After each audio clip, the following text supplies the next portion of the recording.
Hello student, good morning. Drawing classes bye गुड़िया ma'am channel पे आप सभी का स्वागत है।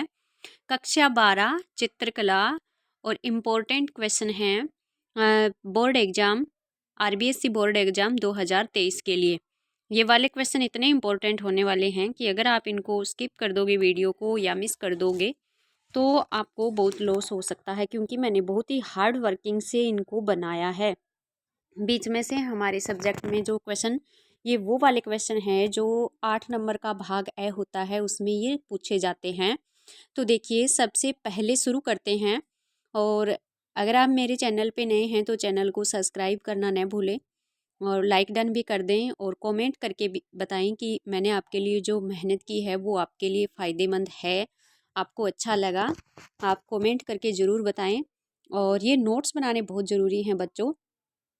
आप है ना ये नोट्स बनाओगे, क्योंकि ये एग्ज़ाम तक आपको याद होने बहुत ज़रूरी हैं। एग्ज़ाम तक आपके पास रहें, नोट्स बना लीजिए ताकि बार बार आपको वीडियो पे न आना पड़े। तो शुरू करते हैं। पहला प्रश्न देखते हैं। पहला प्रश्न हमारा है, पहाड़ी शैली का प्रारंभ कहाँ से हुआ था। और एक बात और बता दूं कि इससे पहले भी मैंने 20 क्वेश्चंस का 1 2 3 4 4 लेसन में से 5वें लेसन में से शुरू हुए हैं। आज तो ये 5वें लेसन का है, ठीक है। लेकिन मैंने इससे पहले 4 लेसन के 5-5 इम्पोर्टेंट क्वेश्चन 20 क्वेश्चन का एक वीडियो है वो इससे पीछे मैंने डाल दिया था। और इससे नेक्स्ट जो आएगा ना वो मॉडल पेपर आएगा। अभी 2 दिन में थोड़ा सा मैं व्यस्त थी, इसलिए मॉडल पेपर नहीं आया आपको। आपका संडे को मैंने बोला हुआ था, लेकिन नेक्स्ट है ना कंटिन्यू संडे टू संडे आपके मॉडल पेपर हैं वो आएंगे। तो आप अपना अभ्यास कर सकते हैं उन मॉडल पेपर में कि हमारे कितना याद है। तो देखिए, पहला प्रश्न शुरू करते हैं इन इम्पोर्टेंट क्वेश्चन में। 1/2 के क्वेश्चन हैं ये, मार्क्स इनके हैं 1/2। पहाड़ी शैली का प्रारंभ कहाँ से हुआ था। तो बच्चों, पहाड़ी शैली जो चैप्टर हमने पढ़ा है तो देखा कि उसमें जो सबसे प्राचीन शैली है बसोली, तो पहाड़ी शैली का प्रारंभ है वो बसोली से हुआ था। नेक्स्ट क्वेश्चन हमारा है, नेक्स्ट देखते हैं।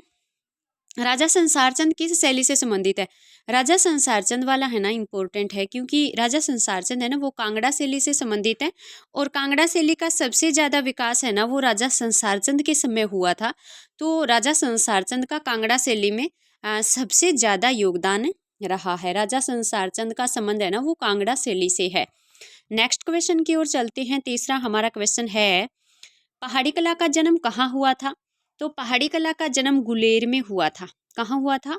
गुलेर से ये डेवलपमेंट होने लगी थी। सबसे पहले इनका जो कार्यकाल है वो गुलेर में विकसित हुआ था। पहाड़ी कला का जन्म गुलेर में हुआ था। ये मंडी, जम्मू, मनकोट, गुलेर, बसोली, कांगड़ा, ये सब क्या हैं? ये पहाड़ी क्षेत्र हैं। पहाड़ी एरियाज में ये साम्राज्य थे। और इन साम्राज्यों में जो कला शैली पनपी ना वो क्या कहलाई थी? जैसे गुलेर में थी वो गुलेर शैली हो गई, मनकोट में थी वो मनकोट हो गई, मंडी में थी वो मंडी शैली, जम्मू में वो जम्मू शैली, कांगड़ा में वो कांगड़ा शैली, नूरपुर में वो नूरपुर शैली। लेकिन ये सारे क्षेत्र थे कहाँ? पहाड़ी क्षेत्र में थे। तो सम्मिलित रूप से इस शैली को क्या बोलते हैं? पहाड़ी शैली बोलते हैं। और ये जो जगह गुलेर है, कांगड़ा है, नूरपुर, बसोली है, ये क्या है? ये है पहाड़ी शैली की उपशैलियाँ। पहाड़ी शैली की उपशैलियाँ या पहाड़ी शैली के प्रमुख केंद्र बोल सकते हो, मेन सेंटर बोल सकते हो इनको। Main centre of hill art, पहाड़ी कला के मेन सेंटर, ठीक है। फिर नेक्स्ट क्वेश्चन हमारा 4 का जो क्वेश्चन है देखते हैं। सर्वश्रेष्ठ रचना गीत गोविंद की एक श्रृंखला किसकी रचना, यानी गीत गोविंद की एक श्रृंखला है वो किसने तैयार की थी। तो देखिए, मनकू नाम का एक आर्टिस्ट था, उसने तैयार की थी। और बच्चों देखो, ये इंग्लिश मीडियम वालों के लिए भी बेनिफिशियल है, क्योंकि आपका जो पेपर है वो हिंदी मीडियम और इंग्लिश मीडियम दोनों माध्यम में आपको मिलने वाला है। तो बच्चे हैं ना इंग्लिश मीडियम वाले भी इन हिंदी मीडियम क्वेश्चन को भी पढ़ने के बाद आराम से अपना आंसर है वो कर सकते हैं। तो आप वो, मैंने ट्रांसलेशन यहाँ नहीं किया है। अगर आपको चाहिए ट्रांसलेटेड क्वेश्चन तो आप कमेंट में मेरे को ज़रूर बताएं कि हमें ट्रांसलेटेड जो क्वेश्चन है वो चाहिए इंग्लिश में, तो मैं कर दूंगी। 5 का क्वेश्चन देखिए, राधा की प्रतीक्षा में कृष्ण, ये है बच्चों एक चित्र का नाम है, एक चित्र का टाइटल है, एक चित्र का शीर्षक है। राधा की प्रतीक्षा में कृष्ण नामक चित्र का निर्माण किसने किया था। तो ये भी मनकू नाम का जो चित्रकार था ना उसने किया था। इम्पोर्टेंट है, मनकू के बारे में पूछ सकते हैं। ठीक है, फिर देखते हैं नेक्स्ट वाला क्वेश्चन। नेक्स्ट वाला क्वेश्चन है उसमें भी क्या है कि एक शीर्षक दिया हुआ है, एक चित्र का नाम दिया हुआ है और पूछा है कि यह चित्र देखिए मिट्टी का हलवाहा किसान, ये चित्र का नाम है। ठीक है, और ये नंदलाल बोस द्वारा चित्रित किया गया था। देखिए यहाँ पे दो क्वेश्चन हमारे क्लियर होंगे बच्चों। मिट्टी का हलवा किसान अगर आपसे आ जाए कि मिट्टी का हलवा किसान शीर्षक किस चित्रकार ने बनाया था, नंदलाल बोस ने बनाया था। किस वर्ष बनाया था ना इन्होंने, तो इन्होंने बनाया था 1938 में बनाया था। 1938 में ये चित्र बनाया था। किसने बनाया? मिट्टी का हलवा किसान नंदलाल बोस ने बनाया था। कब बनाया था? 1938 में बनाया था। जो चित्र बना हुआ होता है उसकी डेट दे रखी है, उसके चित्रकार का नाम दे रखा होता है ना, तो वहाँ पे दो इंपॉर्टेंट क्वेश्चन बनते हैं जो दोनों मैंने इसी क्वेश्चन में डाल दिए हैं। इसी क्वेश्चन में हमारे क्लियर हो रहे हैं। नेक्स्ट और 7 का क्वेश्चन है रासलीला। ये भी चित्र का शीर्षक है, टाइटल है, चित्र का नाम है। रासलीला किस चित्रकार की कृति है? तो कृति का मतलब होता है किस चित्रकार का चित्र है, किस चित्रकार की पेंटिंग है। पेंटिंग को ही कृति बोलते हैं, कृति बोलते हैं। तो देखिए रासलीला शीर्षक, देखो कई बार पेपर में आता है रासलीला शीर्षक किस चित्रकार का है। शीर्षक से भ्रमित मत होना, चित्र का जो नाम है ना, टाइटल है, उसको ही शीर्षक बोलते हैं। यहाँ पे ऐसे भी आ सकता है रासलीला नामक चित्र किस चित्रकार ने बनाया। कृति भी चित्रकार की जो बनाई हुई पेंटिंग है उसको बोलते हैं बच्चों। तो ये बनाया था छितेंद्रनाथ टैगोर ने। इम्पोर्टेंट क्वेश्चन है ये भी। ठीक है, आप शीर्षक का भी ध्यान में रखोगे। चित्र का जो नाम होता है ना, जो नेम चित्र को हम देते हैं टाइटल, उसको शीर्षक बोलते हैं, भ्रमित मत होना। नेक्स्ट हमारा और 8 का क्वेश्चन है। यहाँ भी शीर्षक पूछा है, चित्र का नाम दिया है राधिका। इम्पोर्टेंट है, ये 2-3 साल पहले रिपीट हुआ था। राधिका चित्र किसने बनाया? तो ये राधिका चित्र है ना, ये बनाया था अब्दुल रहमान चुगताई नाम के एक आर्टिस्ट थे, कलाकार थे, उन्होंने राधिका नाम का चित्र बनाया था। ठीक है, और फिर देखते हैं नेक्स्ट, समुद्र का मान मर्दन करते हुए राम। समुद्र का, ये भी चित्र का ही नाम है। मैंने जानबूझ के यहाँ शीर्षकों के नाम वाले क्वेश्चन ऐड किए हैं क्योंकि 1-2 क्वेश्चन तो देखो इस तरह से टारगेट होने ही वाला है। तो समुद्र का मान मर्दन करते हुए राम, ये भी चित्र का नाम है बच्चों।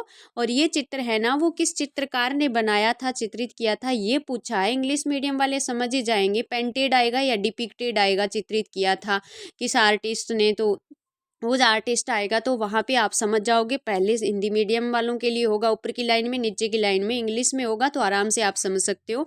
बस आपको हिंदी में अगर याद है तो आप उत्तर अपना आंसर है वो दे पाओगे। समुद्र का मान मर्दन करते हुए राम, इंपॉर्टेंट क्वेश्चन है। राजा रवि वर्मा की बनाई हुई पेंटिंग है, ये वेरी इंपॉर्टेंट है बच्चों, राजा रवि वर्मा की। ठीक है, नेक्स्ट और 10 का क्वेश्चन हमारा है बंगाल लघु चित्रों का प्रयोग अक्सर किस रूप में किया गया था। तो देखिए जो हमने बंगाल शैली पढ़ी थी ना, जो यूरोपीय शैली के प्रभाव से हमारी शैली है वो प्रभावहीन हो रही थी ना, तो एवी हेवेल के समझाने पे सबसे पहले अवनींद्रनाथ टैगोर ने बंगाल से शुरुआत की थी। तो जो बंगाल के लघु चित्र है ना, वो अक्सर किस रूप में चित्रित किए गए थे? पांडुलिपियों को चित्रित करने में काम में लिया जाता था। उस समय जो पांडुलिपियां चित्रित हो रही थी ना, तो वहां पर उन बंगाल में जो लघु चित्र बन रहे हैं उनको काफ़ी प्रयोग में लिया जा रहा था, पांडुलिपियों में उनका यूज हो रहा था। तो ये क्वेश्चन भी आप इम्पोर्टेंट ही मानिए, मैंने बीच में से निकाला बहुत ही ज़्यादा। नेक्स्ट हमारा और 11 का क्वेश्चन है। नेक्स्ट क्वेश्चन है पालकले व कैंडिस की जर्मन कलाकार हैं, इनका जिक्र हुआ है हमारे बंगाल शैली वाले चैप्टर में ही बच्चों। तो ये जो चित्रकार है ना, इन्होंने कलकत्ता की यात्रा कब की थी? ये कलकत्ता की यात्रा पे आए थे। एक तो पालकले और एक केडेंस्की नाम के ये दो आर्टिस्ट हैं और ये जर्मन आर्टिस्ट हैं। तो ये कहाँ आए थे? कलकत्ता आए थे। और ये कब आए थे? तो ये है ना वर्ष 1922 में आए थे। क्या पता पूछ ले, क्योंकि इनका वर्ष दे रखा है। और ये आए थे, विदेशी जर्मन कलाकार हैं, ये भारत आए थे, तो इनका पूछ ले तो आपको ध्यान में होना चाहिए। वैसे मैंने थ्योरी में जो नोट्स बनवाए हैं उनमें ये चीज़ें करवा रखी है। नेक्स्ट और 12 का क्वेश्चन हमारा है कला भवन किस विश्वविद्यालय का अंग था। मैंने बहुत अच्छे से आपको बताया, इससे पहले भी जो छोटे क्वेश्चन मैंने डाले हैं उनमें भी एक क्वेश्चन मैंने डाला है। तो देखिए कला भवन है ना, वो शांति निकेतन में था। विश्व भारती विश्वविद्यालय शांति निकेतन में कला भवन था। ठीक है ना, कला भवन पे वो बनाया ना, साधुओं वाला एक पेंटिंग बनी है शांति निकेतन के कला भवन में, तो वो वाला ही क्वेश्चन, उसमें से दूसरा क्वेश्चन ही निकला है। नेक्स्ट और 13 का क्वेश्चन हमारा है अंग्रेजों द्वारा ललित कलाओं को किस रूप में समझा जाता था? अंग्रेज है ना, वो ललित कलाओं को यूरोपियन कला में समझते थे, क्योंकि उनकी शैली यूरोपीय थी, तो यूरोपियन कला में समझते थे। तो ये आप अच्छे से देख लोगे। नेक्स्ट और 14 का क्वेश्चन हमारा 14 का है, इम्पोर्टेंट क्वेश्चन है बच्चों, संथाल जनजाति के चित्र किसने बनाए थे? यहाँ पे सॉरी, एक मैं बैक का यहाँ पे देना भूल गई, लेकिन आपको जो राइट है वो यहाँ पे मिल जाएगा। देखिए, यहाँ पे किसी और का मान सकते हो आप, जैसे लिख लेंगे अवनिंद्र नाथ, अवनिंद्र नाथ मान लेंगे। ये ए बै श और द, ठीक है। तो इनमें राइट हमारा ये है। रामकिंकर बेज है ना, उन्होंने संथाल जनजाति के चित्र बनाए थे। संथाल एक कम्युनिटी थी, एक जनजाति थी, और संथाल जनजाति के जीवन को रामकिंकर बेज ने बहुत अच्छे से चित्रित किया था। तो इम्पोर्टेंट क्वेश्चन है, आप इसको मिस नहीं करोगे। नेक्स्ट वाला भी वेरी इंपॉर्टेंट क्वेश्चन है, देखिए, क्योंकि जो भी कला समूह बने थे, आर्ट ग्रुप बने थे, उनका जो गठन है वो किसने किया, कब हुआ, तो इस तरह से ये इंपॉर्टेंट क्वेश्चन है वो बन जाते हैं। तो देखिए 15 का हमारा क्वेश्चन है, ग्रुप 1890, एक आर्ट ग्रुप बनाया था, उसका नाम रखा था ग्रुप 1890। अब एक पर्सन ऐसे आ जाए, ग्रुप 1890 का गठन कब हुआ, तो आप ये मत समझना कि यहाँ पे 1890 दे रखा है तो हम 1890 कर दें, क्योंकि ये तो ग्रुप का नाम है बच्चों। उस समय, उस सदी के जो चल रही थी, समय चल रहा, उसके ऊपर ये नाम दिया है कलाकारों ने, ग्रुप 1890 का जो समय चल रहा था ना।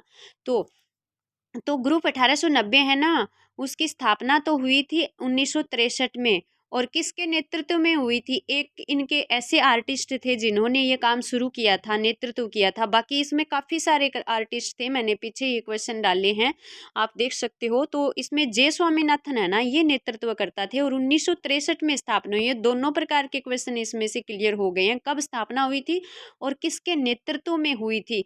अदर आर्टिस्ट भी थे, लेकिन ये आगे थे, सबसे पहले इनका ही विचार था कि ग्रुप 1890 की स्थापना की जाए, तो नेतृत्व किया था जे स्वामी नाथन ने। नेक्स्ट और हमारे लास्ट का जो चैप्टर है ना, वेरी इंपॉर्टेंट चैप्टर है, उसमें से काफ़ी क्वेश्चन, और वेरी इजी चैप्टर है, बहुत ही आसानी से याद होने वाला है। मैंने बहुत अच्छे से उसको चैप्टर को मेरे यूट्यूब चैनल पे, इसी चैनल पे मैंने बहुत अच्छे से सारे नोट्स भी करवाए हैं, इंपॉर्टेंट क्वेश्चन भी। वारली चित्र बनाए जाते हैं, तो हमने पढ़ा था ना, महाराष्ट्र के थाना जिले में वारली चित्र है वो बनाए जाते हैं, क्योंकि इसमें पारंपरिक जो कलाएं हैं दे रखी है, जैसे यूपी की कौन सी कला है, एमपी की कौन सी है, राजस्थान की कौन सी है, महाराष्ट्र की कौन सी है, उनके बारे में मैंने बहुत अच्छे से समझा रखा है इसी चैनल पे। तो वारली जो चित्र है ना, वो महाराष्ट्र के थाने जिले में बनाए जाते हैं। नेक्स्ट क्वेश्चन उसी लेसन में से लिया मैंने, ये 1/2 के क्वेश्चन चल रहे हैं जो कि आएंगे एग्जाम में। पिथोरो चित्र बनाए जाते हैं, तो यहाँ पे भी देखिए, मैं ये सै का भूल गई, तो लेकिन गोंड समुदाय के लोगों द्वारा, राठौर भील समुदाय द्वारा, गुज्जर समुदाय द्वारा, या फिर आप यहाँ पे कोई और समुदाय कम्युनिटी है उसको डाल लेना, लेकिन यहाँ पे राठौर भील उत्तर हमारा सही मिल गया। जैसे 4 दिए होंगे उसमें से राठौर भील समुदाय है ना, राठौर भील है ना, उन्होंने पिथोरो पेंटिंग बनाई थी। किसने बनाई थी? राठौर भील समुदाय ने पिथोरो पेंटिंग है वो बनाई थी, ठीक है ना। यहाँ पे कोई और समुदाय आ जाएगा, लेकिन इसका पिथोरो पेंटिंग का संबंध है ना, वो किस समुदाय से है? तो राठौर भील से है। इंपॉर्टेंट हमारा आंसर यहाँ पे हमें मिल रहा है, तो कोई बात नहीं, एक ऑप्शन इसमें भी छूट गया है, हो जाता है, सॉरी इसके लिए। और फिर देखिए, पात पर काम करना एक खानदानी व्यवसाय है, ये क्वेश्चन मैंने करवा रखा है आपको, जो आपको मैंने इस चैप्टर में से एक से ही 1 मतलब 1.5 के जो अंक के क्वेश्चन करवाए हैं ना, उसमें ये करवाया मैंने पात चित्र का पूरा। तो पात चित्र है ना, वो पतुआ लोगों की कला है। देखो, पात चित्र पर ये काम करते हैं पतुआ, फिर पतुआ लोग घूम घूम करके, और पात चित्रों पे जो कथा चित्रित होती है ना, चित्र बने होते हैं, उन कथाओं को गा गा करके ये सुनाते हैं सभी को। और फिर लोग है ना, इनको सुनाने के बदले में पतुओं को क्या देते हैं? कुछ कैश देते हैं, नकदी देते हैं, पैसे, और कुछ कोई और गिफ्ट वगैरह, कपड़े वगैरह इस तरह से दे देते हैं। तो वो हमने इसका पूरा पढ़ा था, यानी 3/4 के क्वेश्चन पढ़े थे इस चैप्टर में से, सॉरी 3/4 के क्वेश्चन में ये चीज़ें पूछी जाएगी, ठीक है। और फिर नेक्स्ट का हमारा जो क्वेश्चन है वो है 19 और 20, 2 हमारे क्वेश्चन बचे हैं अभी। तो देखिए, बाबूजी की फाड़ is a very important question बच्चों। ये जीके का भी क्वेश्चन है, ये आपको हमेशा याद होना चाहिए, सामान्य जानकारी का क्वेश्चन है ये। बाबूजी की फड़ नामक लोकप्रिय चित्रकला परंपरा है ना, वो हमारे राजस्थान में है, भीलवाड़ा शाहपुरा की प्रसिद्ध है। लेकिन यहाँ पे स्टेट पूछा, राज्य पूछा है तो राजस्थान ही आएगा। राजस्थान में अगर पूछ लिया जाए तो ऑप्शन में अगर आपको कहाँ कहीं भी भीलवाड़ा दिखाई दे, भीलवाड़ा शाहपुरा, तो वो आपको करेक्ट करना है। ये चीज़ आपको ध्यान में होनी चाहिए। फिर इसी लास्ट के चैप्टर से और हमारा आज का लास्ट क्वेश्चन है, बिहार की लोकप्रिय चित्रकला है, बिहार की हमने पढ़ा सबसे पहले मधुबनी। कौन सी है? मधुबनी। और मधुबनी इसका दूसरा नाम क्या है? मैंने ये क्वेश्चन करवाया आपको, मिथिला। वेरी इंपॉर्टेंट क्वेश्चन है बच्चों इस बार के लिए ये। मिथिला का दूसरा नाम मधुबनी या मधुबनी का दूसरा नाम मिथिला, क्योंकि ये सबसे पहले तो इसका विकास है ना वो मिथिला में ही हुआ था, लेकिन मैंने ऑप्शन में मिथिला नहीं डाला, मधुबनी, वोरली और पिथौरा पिछवाई डाली है। तो आपको क्या करना है? मधुबनी करना है, क्योंकि मिथिला और मधुबनी है ना, ये पास पास ही नगरियाँ थी और यहाँ पर इसका जो जनरेट हुई थी, ये उद्भव इसका हुआ था सीता और राम के विवाह से। वो लोग मानते हैं कि इसका जनरेट है वो सीता और राम के विवाह से हुआ था। तो देखिए आज हमने ये 20 क्वेश्चन हैं वो बहुत ही अच्छे से कर लिए हैं। 20 इससे पहले थे। ऐसे बूंद बूंद से बोर्ड क्लास में घड़ा भरना पड़ता है स्टूडेंट्स। तो आपको है ना क्वेश्चन है वो बिल्कुल भी मिस नहीं करने हैं। बोर्ड एग्जाम के लिए तो जहाँ भी मतलब हमें ये मिले कि ये मटेरियल हमारे लिए इम्पोर्टेंट है, इस तरह के क्वेश्चन पीछे के जो पेपर हैं वो उठा के देख लेना चाहिए आप। इस तरह के क्वेश्चन बीच बीच में से बने हैं, पूछे जाते हैं। तो मेरी ये कोशिश रहती है कि मेरे बच्चों को ज़्यादा भ्रमित नहीं होना पड़े और स्टूडेंट्स हैं वो क्या करें कि मतलब उनको ऐसा सामग्री मिले कि वो उसको पढ़ के और फ़ायदा उनको हो। ये नहीं है मैं भ्रमित करने के लिए कोई भी चीज़ में बहुत ज़्यादा मेहनत करके बीच बीच में से क्वेश्चन हैं वो खोज खोज करके और फिर आपके लिए बनाती हूँ पर्सन। ये मेरा उद्देश्य ये नहीं है कि मैं सीधा वीडियो डालना, मेरे चैनल को ग्रो करना ही मेरा उद्देश्य है। मेरा सबसे पहला उद्देश्य है कि इस वीडियो को देखने वाले जो स्टूडेंट हैं, स्पेशली कक्षा 12 और उसके बाद कक्षा 11 के भी, तो आर्ट्स से चित्रकला के जो स्टूडेंट हैं उनको फ़ायदा हो, ये मेरा मेन उद्देश्य है। और उसके बाद अगर आपको उचित लगे ना कि मैम ने हमारी हेल्प की है या हमारे लिए मैम इतना कर रहे हैं, तो बच्चों फिर मैं बोलूँगी कि लाइक डन और सब्सक्राइब और कमेंट है ना आप ज़रूर कीजिए। कमेंट ज़रूर कीजिएगा आपको कैसा लगा मेरा वीडियो, कैसे लगे ये क्वेश्चन और कैसे आपको समझ में आए। मैं क्योंकि एक क्वेश्चन में मैं 2-2 3-3 बातें हैं वो क्लियर करवा देती हूँ। क्वेश्चन तो 20 ही हैं, सीधे क्वेश्चन देखते तो 5 मिनट का ही था, लेकिन ये एक्सप्लेनेशन करवाया है ना, समझाया है, इसलिए थोड़ा-सा बड़ा हो जाता है। तो कोई बात नहीं, 15-20 मिनट सोशल मीडिया पे और चीज़ें देखने के बजाय अगर आप इस तरह की चीज़ें देखते हो तो आपके लिए बहुत ज़्यादा फ़ायदेमंद होने वाली है। और फिर से मैं कहूँगी कि नोट्स ज़रूर बना लीजिएगा। नोट्स बनाना बहुत ज़रूरी है। जो चीज़ें आप हमारे पास लिखी होती हैं, नोट्स के रूप में अवेलेबल होती हैं, उनको हम कभी भी रीड कर सकते हैं और बार-बार रीड करना पड़ता है। क्योंकि बार-बार अगर हम रीड नहीं करेंगे, कोई चीज़ का रिविज़न नहीं करेंगे, वो चीज़ हमारी पक्की नहीं होगी और बोर्ड एग्ज़ाम में हर चीज़ है वो पक्की होनी बहुत ज़रूरी है। आज के लिए बस इतना ही। Best of luck. और क्वेश्चन है वो नोट्स बना लीजिएगा। धन्यवाद स्टूडेंट्स।